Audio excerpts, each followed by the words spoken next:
여러분 반갑습니다. 퓨처 에전트 양성식입니다. 데일리 퓨처 마킹 시작하도록 하겠습니다. 여러분 세상이 많이 변하고 그리고 이제 갑작스러운 변수로 인해서 급변할 때 그리고 그걸로 인해서 이제 미래에 대한 불확실성이 커짐으로써 사회적 불안감이 커질수록 가장 잘 되는 사업 중에 하나가 뭘까요? 가끔씩 뭐 신문 보다 보면 이런 광고들이 나오죠. 지금이 바로 점 보러 와야 할 때. 그래서 이 점술 사업은 결국은 세상의 그 불안감, 그리고 불확실성을 먹고 사는 사업입니다. 그러면 지금 현재 우리 사회를 봤을 때, 이 사업이 정말 잘 될 수밖에 없어요. 그죠? 그리고 특히 대한민국, 이런 미신을 좀 그래도 숭배하고 하는 게 좀 강한 나라인 우리나라는 여전히 이런 것들이 좀 돈이 되는 사업이 될 수밖에 없는데요. 최근에 가장 큰 변수는 어쨌든 코로나19로 뭐 취준생뿐만 아니라 그리고 뭐 직장인 그리고 뭐 자영업자 할 것 없이 모두가 지금 불안감을 가지고 살고 있고 그리고 미래에 대한 불확실성이 계속 커지고 있죠. 거기다가 경제적으로도 주식, 부동산 이런 거에 대해서 지금 다들 뭐 불안감도 있고 그리고 불확실성도 있고 그리고 지금 들어가야 될지 말아야 될지 뭐 이런 여러 가지 의사결정을 해야 되는 그런 것들이 많습니다. 거기다가 플러스해서 뭐 이미 코로나 이전부터 우리가 얘기 나오고 있는 4차 산업혁명, 그러니까 기술의 발전으로 인간의 일자리가 많이 사라질 거라는 뭐 그런 얘기들, 그러니까 이런 미래에 대한 불확실성과 불안감이 커지는 시점에 이 점술 사업이 떠오르지 않을 수가 없죠.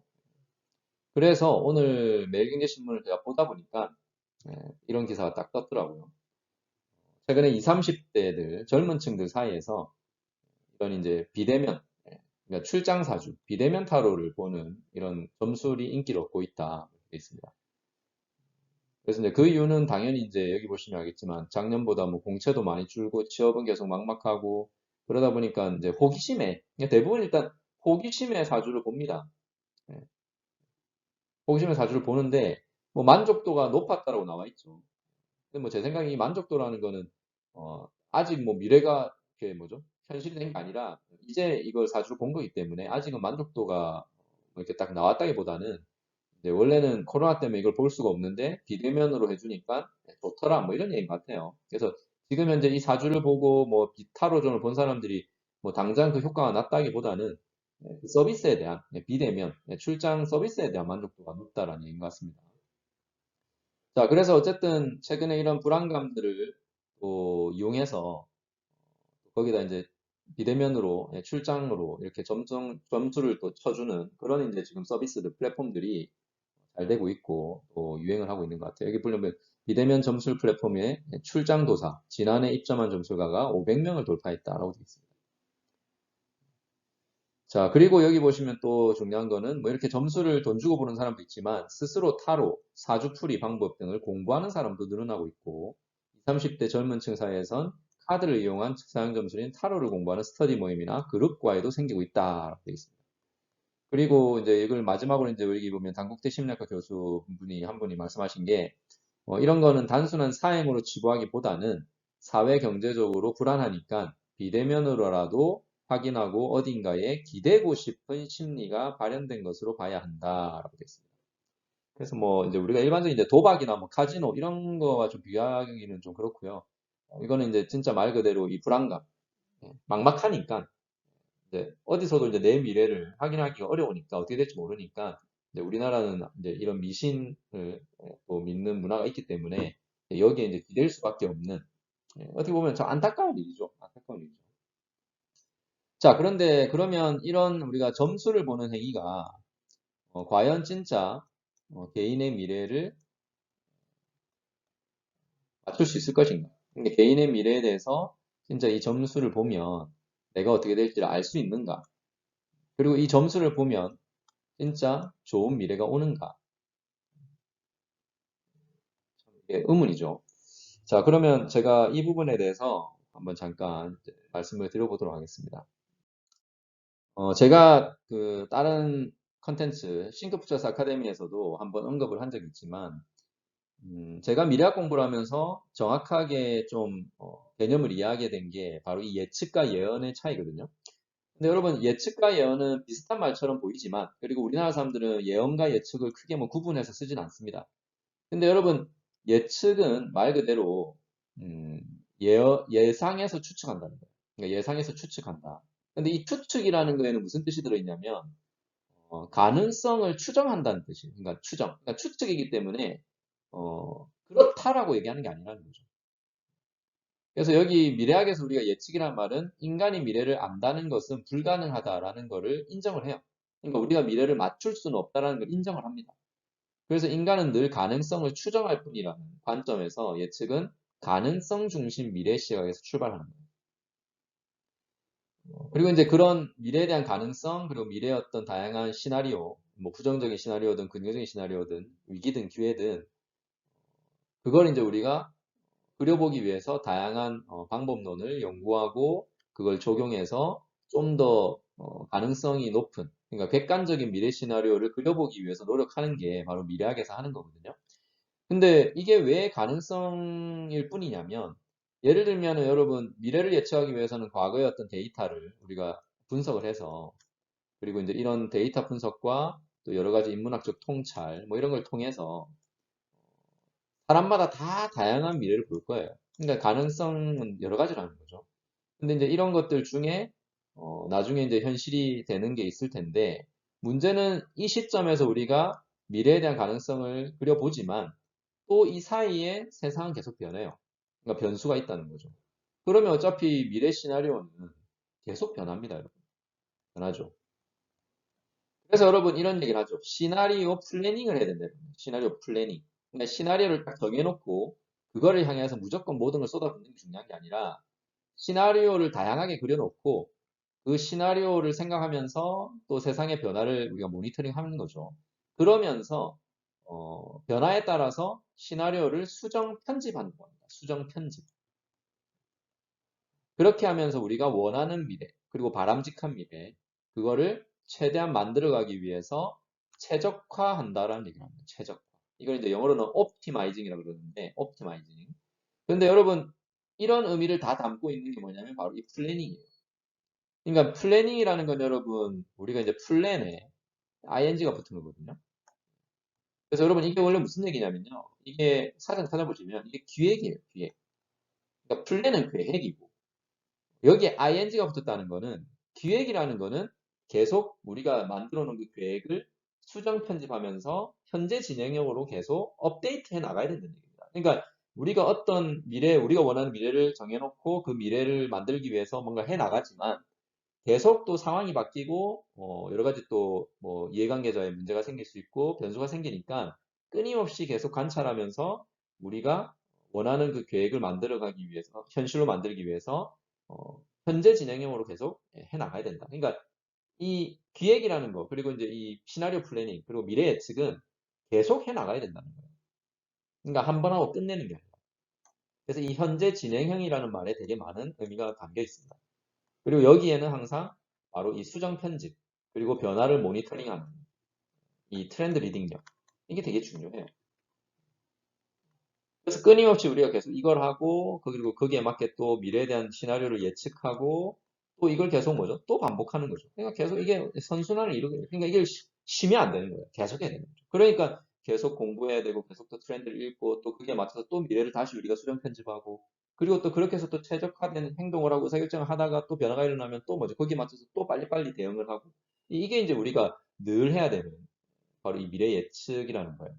그런데 이 미래 예언이라는 거는 이제 흔히 우리가 점성술사들, 그러니까 옛날에 우리가 이런 미래학이나 미래를 예측하는 연구 방법이 이렇게 발전하지 않았던 예전에 항상 우리가 의사결정을 이런 점성술사한테 맡기죠. 그래서 그 사람들이 하라는 대로 합니다. 이런 리더들이. 근데 이제 그런 뛰어난 예지력을 가진 사람이 있다라고 우리가 생각을 했기 때문에 그때는. 그런데 이 사람들은 미래는 하나로 정해져 있다라고 생각해요. 그러니까 이렇게 될 거다라고 이제 우리가 확정을 지어버리는 거죠. 그러니까 그거를 그냥 믿고 가는 수밖에 없는 거예요. 그래서 이거는 결정론적 시각에서 미래를 생각하는 어떤 주관적 진술. 왜냐하면 객관적이라기보다는 대부분 이 예지력이 있는 사람들의 그 주관적인 생각도 많이 들어갈 수밖에 없어요. 지금은 우리가 뭐 이런 빅데이터나 인공지능을 이용해서 최대한 객관적으로 우리가 상황을 보고 미래를 예측해 보려고 노력을 많이 하잖아요. 근데 이때는 뭐 우리가 그런 데이터나 뭐 통계적인 어떤 자료가 뭐 있긴 하겠죠. 그때도 여러분 이 사주 철학이나 이런 것도 사실은 통계학을 기반으로 하는 과거의 통계적 그 데이터를 기반으로 하는 것들이거든요. 그래서 이런 것들을 어느 정도는 우리가 참고를 하겠지만 실시간으로 계속 새로운 데이터나 새로운 세상의 상황을 우리가 업데이트하면서 하는 게 아니죠. 그리고 여러분 더 중요한 건요. 그러니까 이 그 철학관에서 점을 보거나 사주를 보거나 비대면 타로를 보는 이런 거를 사람들이 만나서 뭐 많이 해봐야 뭐 한 시간 정도 아닐까요? 그러니까 뭐 이 사람이랑 만나서 뭐 몇 시간을 아니면 며칠을 보면서 이 사람을 판단하고 분석해서 그리고 이 사람이 어떻게 살아왔는지 그리고 이 사람이 어떤 능력을 가지고 있는지 모든 데이터를 우리가 가지고 하는 게 아니잖아요. 그냥 잠깐 그 몇 시간 동안 그 원하는 정보를 얻어서 그게 맞는 자기만의 어떤 통계적 지식과 그리고 또 주관적인 진술을 하는 건데 과연 그게 정확하게 미래를 맞출 수 있을 거냐 이겁니다. 그래서 여기 있는 이 주관적 진술이라는 건 바로 그런 면에서 이게 완벽한 정보와 어떤 상황을 파악하기 어렵다는 거예요. 이 점성술사들. 특히 지금 우리가 이런 서비스를 하는 뭐 점쟁이들이나 타로 점 보시는 분들, 그리고 사주 철학 보시는 분들이 그렇게 객관적인 빅데이터를 가지고 하는 게 아니기 때문에 저는 이게 되게 위험한 거라고 보는 겁니다. 그리고 더 중요한 건 미래는 정해져 있다고 생각하기 때문에 이런 여러분 점을 보러 가는 사람들의 특징은 그 점을 믿겠다는 생각을 하고 가지 않을까요? 그러니까 여러분 점을 내가 믿지도 않을 건데 돈을 주면서 그거를 말은 재미로 본다, 호기심으로 본다고 하지만 이미 그걸 보러 가는 사람은 그 점을 믿을 생각을 하고 가는 거예요. 그러면 여러분 여기서 만약에 내가 이 사람이 좋은 시나리오를 얘기해주면 그 좋은 미래를 내가 믿고 가겠죠. 그러면 내가 막 열심히 살던 사람이고 한데 이 사람이 당신은 지금 어려운데 40대 되면 풀려? 걱정하지 마. 그럼 여러분 40대 어차피 풀릴 거면 지금부터는 열심히 할 필요가 있습니까? 없습니까? 없잖아요. 자, 그리고 만약에 내가 안 좋은 미래, 그러니까 안 좋은 미래에 대해서 들었다. 그러니까 당신 지금 잘 나가고 있는데 조심해야 돼. 그래서 여러분, 진짜 그렇게 될지 안 될지 모르는데 그 사람이 안 좋은 미래가 정해져 있다라고 하는 말 때문에 늘 불안감을 살면서 살아야 되잖아요. 과연 그게 좋을까요, 여러분? 그럼 어떻게 보면 안 올 수도 있는 거를 내가 불안한 마음에 일을 하고 하다 보니까 잘못될 수도 있는 거예요. 자, 그래서 결국은 사람들을 이 운명론에 빠져들게 한다는 건요. 개인이 스스로 미래 계측을 위한 노력을 하는 걸 유발하지 않는다는 거예요. 그리고 열심히 할 사람들도 불안감에 떨면서 그걸 잘 못하게 만들 수도 있다는 거예요. 그래서 제가 이런 얘기를 많이 합니다. 어, 이 점을 보러 가거나 점을 재미로 이렇게 보시는 분들한테 저는 이렇게 말씀을 드려요. 당신의 미래를 다른 사람에게 맡기고 싶습니까? 그러니까 당신의 미래, 그러니까 내가 만들어가야 될 내 미래를 타인, 그러니까 누군가 다른 사람에게 맡긴다는 거. 이거 되게 여러분 좀 위험한 일 아닐까요? 저는 이거 되게 위험하다고 생각해요. 그러니까 내가 내 미래를 만들어가기 위한 노력을 하고 내가 뭔가 지금 잘 안 되고 있다면 분명히 이유가 있을 거예요.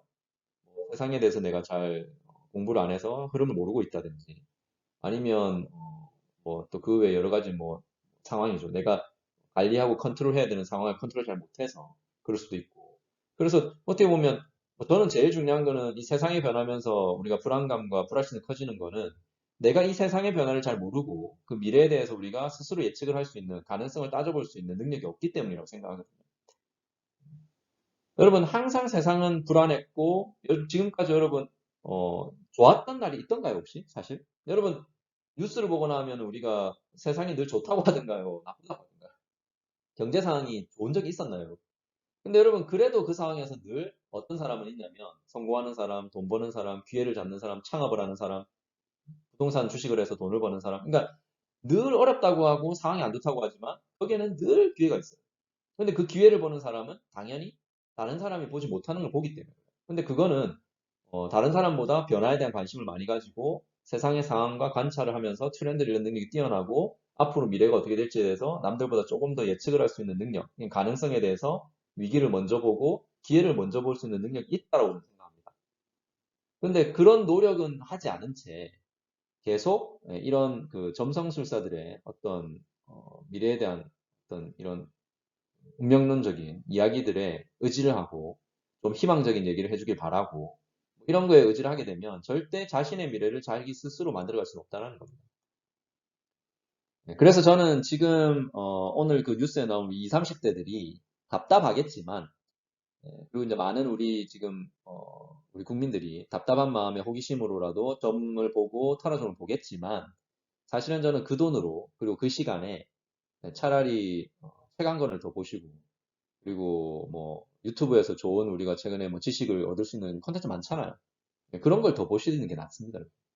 그래서 지금 세상이 어떻게 돌아가고 있는지 그리고 또 미래와 관련된 정보나 이런 트렌드에 관련된 정보를 조금 더 많이 보시는 게 여러분이 세상을 똑바로 바라보고 그런 통찰력을 기반으로 올바른 의사결정을 할 수 있는 가장 좋은 방법이라고 저는 생각합니다.